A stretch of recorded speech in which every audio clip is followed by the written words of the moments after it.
Hello everyone and welcome back to my channel. It's me again, Chelsea, and today I am filming my mid-year book Freakout tag. So I did this last year and I really enjoyed it, and we are now midway through the year, so I thought let's film it again. I have edited the questions slightly. I believe I've only deleted one of the questions, and that was name a book that made you cry, and no book has, so I didn't want to include it, but I guess I just have, so that defeats that point, I guess. But let's get straight into the questions. So the first question is, how many books have you read so far in 2021? And so far I've read 34 books, so I set myself the goal of 52 this year, essentially a book a week, and I'm hoping to completely smash that and read 100 books, because last year I got to 75 books, so I want to up it by 25. I still haven't reached 50 books, so I'm not even halfway through yet, but I have recently made the discovery of Kindle Unlimited, and specifically their Kindle Unlimited graphic novel section. So I'm currently enjoying a free subscription. They had an offer on for 3 months. I'm babbling, I know, but they had a discount on for 3 months for nothing, so I thought why not, and for 3 months I might just read graphic novels and boost all of my book numbers up, but we shall see. Question number 2 is, what is the best book you've read so far in 2020? And mine is Black Sun by Rebecca Roanhorse. I have raved about this book in my wrap up that I read it for. I will find which wrap up that is and link it up above for you. You can watch that and see how I felt. This was a 5-star. I cannot wait for the sequel. I'm also pleasantly surprised about how much I loved it. I thought it was so good. Like I keep saying, I cannot wait for the sequel. I need it right now. I just need to experience what is next and what is going to happen. So there is my best book for 2021. Question number 3 is the best sequel that you've read so far, and for me that is Good Girl Bad Blood by Holly Jackson. This is the second book in the A Good Girl's Guide to Murder series. It is going to be a trilogy. The third book comes out in August, I believe, and there is also a small novella for World Book Day that came out this year, which is equally fantastic. But yes, I loved this. I thought it was so good. I cannot wait for the third book to come out and see where Pip goes next. We originally followed Pip in the first book, which is A Good Girl's Guide to Murder, during her final year of secondary school, and she has to choose a topic for her EPQ project, which is a project you do when you're in college, secondary school?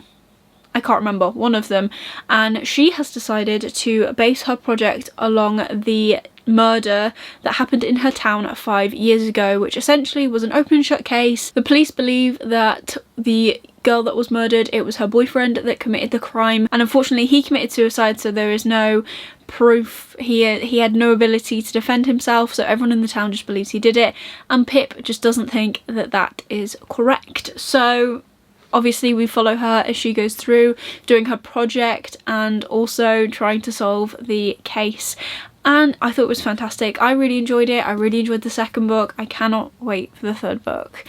I'm interested to see how it finally ends. The fourth question is a new release that you have not read yet but you want to, and I have 2 books on that list. I have more than 2 books on that list, but the ones I'm going to show you are Plain Bad Heroines by Emily M. Danforth and Malice by Heather Walter. These are 2 new releases that have come out this year. Both are very female driven. I believe this one is feminist and this one is a sapphic romance, I believe.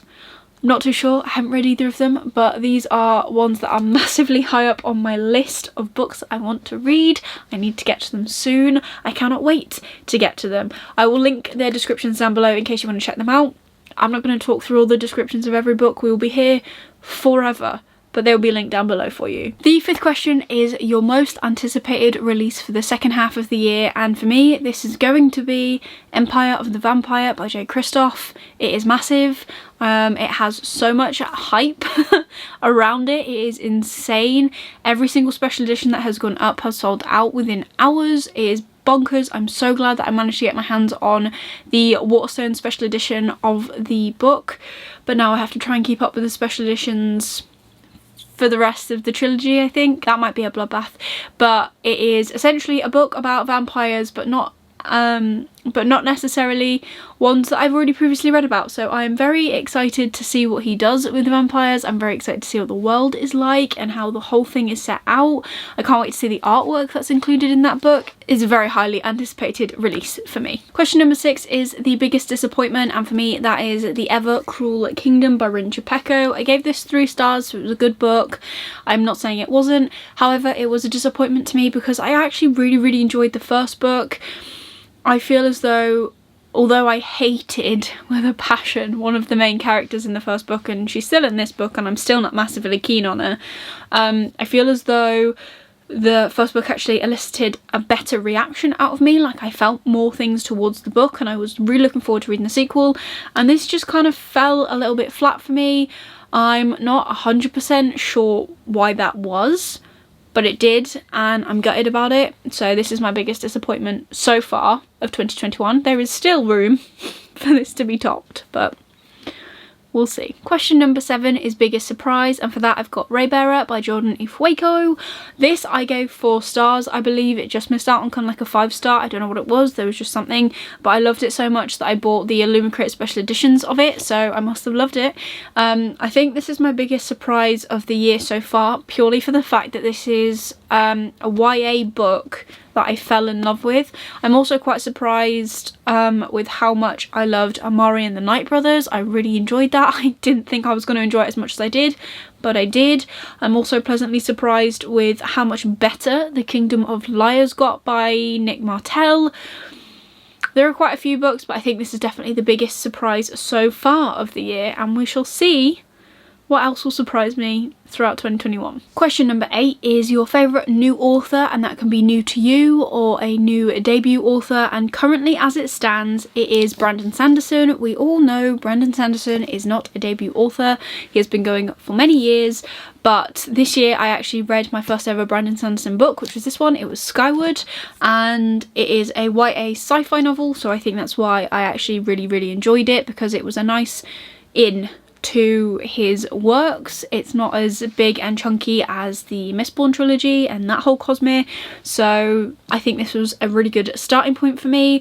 I loved the characters in here as well. Our main character Spencer is a pain in the butt and she's stubborn as heck, but it's kind of lovable in a way. She's really harsh, she's really like fiery, and I think it just adds to her character. Throughout the whole book she's just faced with obstacle after obstacle, and people are trying to put her down because her father was a traitor, and because of that they don't want to let her become a pilot, which is what he was, and she is determined that no matter what anyone does and no matter what anyone says, and the fact that she's banned from certain things that other cadets are given freely, she will become a pilot whether they like it or not, and I loved that about this book and about this character. So definitely one of my new favourites. I cannot wait to read the sequel Starsight. I'm hoping to fit that in this year, and the third book Kaitonic, I'm still working out how to say that, comes out in November, so I'm also looking forward to that. Number 9 is debuts that you're excited to get to ASAP, and one of mine is definitely Ace of Spades. This looks fantastic. It's a YA thriller.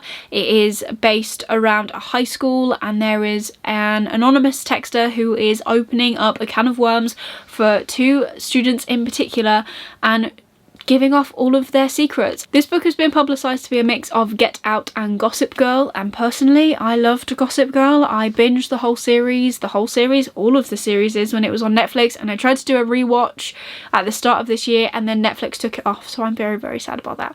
But I cannot wait to get to this. Other debuts that I'm also excited to get to include Malice, I believe that is a debut, and Plain Bad Heroines. There are also going to be loads within the book boxes that I'm getting, which I am so excited for, but those are my top 3. Question number 10 is your newest fictional crush. I don't really know. Do I have a fictional crush? Probably, somewhere. Okay, so after a bit of a think, the one that springs to mind is Jorgen out of Skyward. So he is a very straight-laced lad who is essentially the flight commander in Spencer's crew when she joins the academy, and I actually think I love him.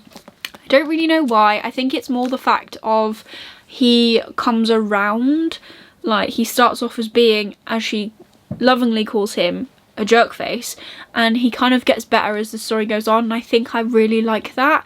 I don't really think I have any other crushes off the top of my head. Oh no, the guy from this, what is his name? My other fictional crush that I have developed is Sanjit from Raybearer. He is so cool. He's so lovable. I absolutely adore him. He is not like, he is rather sweet to be fair, but he is just a really, he's used to being treated badly, and I don't know what it is about him, but he's just so sweet to Torosai. He's so good to Deo, who's also a main character in this. I love him as well. So there you go, there's two, Jorgen and Sanjit. I'll try and think of more, but I don't really, I think I find myself crushing on people, I guess, in a book as I'm reading it, and then I put the book down and then it goes away. I don't really know. Maybe that's just me. Question number 11 is the most beautiful book that you now own, and I have shown this twice. One in my book box battle for May, one in my prettiest books. If you haven't seen that one, I'll link it up here, but it is Witches Steeped in Gold by Shannon Smart? Kian Smart? I'm not too sure, I'll have to double check that, but like stenciled edges and foiling on the cover, and it's on the hardback as well. There's also artwork. This is definitely the prettiest book I now own. I cannot wait to read it either. Do you know what? I've got so many books on my list that I want to read, and this is a nice way to just kind of roll right into the next question and the final question of this book tag, which is, what books do you need to read by the end of the year? I'm going to do a whole other video for the books that I need to finish for this year. I am planning on doing a books I'm currently reading video that will be coming soon, so we can do a half-point check-in. I believe there are 17 books currently on that list that I am currently reading, so that's fun. I also plan to do a mid-year series check-in, so be sure to stick around for that at some point, and I can just update you where I am on series, but it'll only be an update on series that are essentially finished or have the next book out, as in Crescent City won't be on that list because the second book hasn't been published, and it's not going to get published until next year, if that makes sense. But books that I want to read this year include Starsight, which is the second book in the Skyward series. I also want to read Redemptor, which is the second book in the Raybearer series, but again, that's not out yet. Plain Bad Heroines, Malice, King of Scars by Leigh Bardugo. I want to read that. I'm not going to show you the whole stack of all these books. I'm just going to rattle them off to you. Rule of Wolves, which is obviously the sequel to that. All of Cassandra Clare's books. I don't think this is possible, but bear with me. I would love to start Malice by John Gwynne, and I would love to start Assassin's Apprentice by Robin Hobb. So there's a whole heap of books there that I want to read by the end of this year. There is also all of the books left on my list of 21 books to read in 2021. If you haven't seen that video either, I'll link that up here. There are a lot of books on there. I have managed to cross some of them off, but not enough in my opinion, so I need to get a wriggle on with that. But otherwise, I think that's a fair list to end this video on. So that is the end of the video. I hope you enjoyed it. If you did, please give it a like, really supports me and my channel. Leave me a comment down below. What is a book you want to read by the end of 2021? I just want to know one. You can leave me a list if you want, but I just want to know one. And let me know if you've done this tag. Link videos down below. I want to see them. I'm nosy. I want to see what everyone else is saying about this tag. I love doing mid-year check-ins. I think they're so helpful, and I watched my other one back the other day and kicked myself because I was like, I don't think you read all those books on that list, Chels, but that's besides the point. If you want to see more of me and see how many books I read in the latter half of 2021, please consider subscribing down below and ringing that notification bell so you get notified every single time I upload new content. I currently upload on a Wednesday and on a Sunday, so be sure to stick around for more bookish content from me. But otherwise, that is everything for today's video. I hope you're having an amazing day, and I will see you soon in the next video. Bye!